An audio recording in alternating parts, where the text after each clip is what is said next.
एक बार गौतम बुद्ध अपने शिष्यों के साथ एक वन से गुजर रहे होते हैं। बहुत देर वन में चलने के बाद बुद्ध और उनके सभी शिष्य एक विशाल पेड़ के नीचे बैठ जाते हैं। उस पेड़ के नीचे एक अलग सी शांति थी। सभी लोग उस शांति को अनुभव कर रहे थे। कोई भी एक शब्द नहीं बोलता।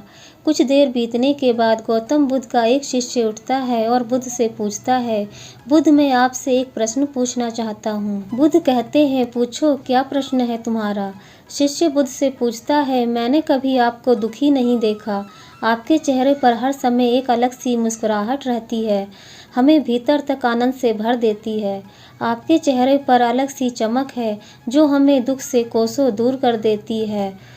पर मैं यह जानना चाहता हूँ कि मेरे भिक्षु बनने से पहले मेरे जीवन में बहुत सारा दुख था जिसके कारण मैं भिक्षु बन गया, पर मैं अभी तक नहीं जान पाया हूँ कि दुख है क्या। क्या आप मुझे बता सकते हैं कि वास्तव में दुख है क्या? बुद्ध मुस्कुराते हैं और अपने भिक्षु से कहते हैं, दुख एक विचार से ज़्यादा कुछ नहीं है। सभी लोग सुनकर चौंक जाते हैं और बुद्ध से पूछते हैं, परंतु बुद्ध, विचार तो आते हैं और चले जाते हैं, पर दुख एक बार आ जाता है तो जाने का नाम ही नहीं लेता।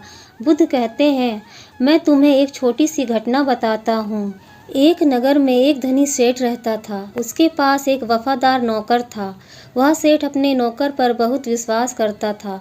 वह सेठ अपने नौकर पर कभी भी किसी बात के लिए शक नहीं करता था, क्योंकि उसका नौकर वास्तव में ही बहुत ईमानदार होता है। एक बार उस सेठ को किसी काम से बाहर जाना पड़ा। 2-3 दिनों के बाद जब सेठ वापस लौटा तो वह एक कीमती सामान लेकर आता है। वह उस कीमती सामान को अपने कमरे में सजाकर रख देता है और अपने नौकर से कहता है, तुम्हें खास तौर पर इस चीज़ का ध्यान रखना है। ध्यान रहे यह टूटे नहीं, यह मेरा बहुत प्रिय है। नौकर कहता है, मालिक, मैं पूरा ध्यान रखूँगा, आप चिंता ना करें। अगले ही दिन वह नौकर पूरे घर की सफाई कर रहा होता है। सफाई करते करते वह सेठ की उस कीमती चीज़ के पास पहुंचता है और उसकी भी सफाई करने लगता है। सफाई करते वक्त वह कीमती चीज़ उस नौकर के हाथ से फिसल जाती है और नीचे गिर जाती है। सेठ को जब यह बात पता चलती है, वह नौकर के पास जाता है और नौकर को खूब डांटता धमकाता है, पर ना तो वह उस नौकर को नौकरी से निकाल सकता था और ना ही उसे पीट सकता था, क्योंकि वह उसका बहुत वफादार और पुराना नौकर था। इसलिए वह उसे डांट धमकाकर ही छोड़ देता है। सेठ अपने उस कीमती चीज़ के बारे में सोच सोचकर बहुत दुखी हो जाता है। रात होती है और सेठ अपने कमरे में लेट जाता है। सेठ को नींद नहीं आ रही होती है, वह बहुत बेचैन होता है। बेचैनी के कारण सेठ अपने कमरे से बाहर निकलता है और देखता है कि उसका नौकर बड़े आराम से खर्राटे ले लेकर सो रहा था। वह यह देखकर और क्रोधित हो जाता है। सेठ सोचता है, इसने मेरी इतनी कीमती चीज़ तोड़ दी और इसे बिल्कुल भी चिंता नहीं है। मुझे यहाँ नींद भी नहीं आ रही है और यह आराम से सो रहा है। सेठ अपने कमरे में वापस चला जाता है। अगले दिन सुबह सेठ सोचता है, मैं इस समस्या से कैसे निकलूं। फिर सेठ को एक तरकीब समझ आती है। वह अपने नौकर के पास जाता है और अपने नौकर से कहता है, मुझे बहुत दुख हो रहा है, यह बताते हुए कि वह जो कीमती चीज़ कल तुमने तोड़ी थी वह मैं तुम्हारे लिए लेकर आया था। मैं चाहता था कि मैं उसे तुम्हें उपहार के रूप में दूं, परंतु अब क्या कर सकते हैं, अब तो वह टूट गई है। फिर क्या? उस नौकर के मन में बेचैनी पैदा हो जाती है, दुख पैदा हो जाती है।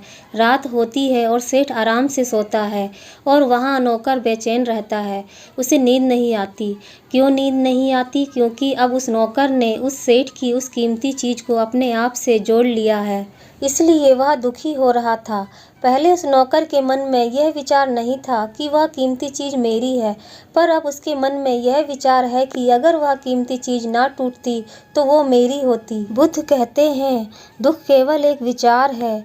और यह विचार कैसे उत्पन्न होता है? अपने आप को किसी चीज़ से जोड़ने से।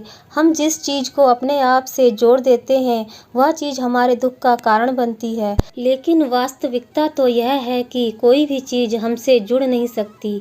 हर चीज़ आपके पास है, आपकी है, पर कुछ समय के लिए। कुछ समय के बाद वह आपसे दूर हो जाएगी।